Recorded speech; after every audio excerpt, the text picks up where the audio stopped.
Aray! Aray ko! Aray ko po! Ow! Ay, nako.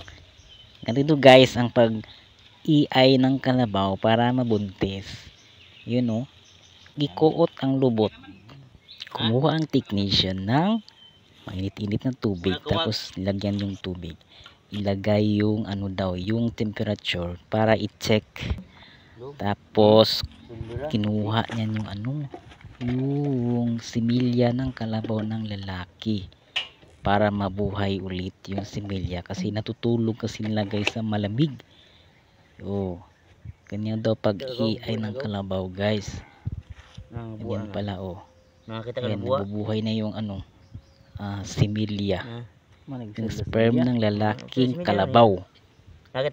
Doon i-inject sa kalabaw naming babae para mabuntis, para dumami.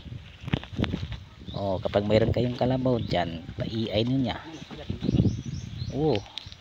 Ganyan. Tapos tinuturok sa ano, sa aray ng kalabawang babae. Mabubuntis na yan. Diba? Ang galing niya. Pinsan ko yan. Iay na kayo para mabuntis.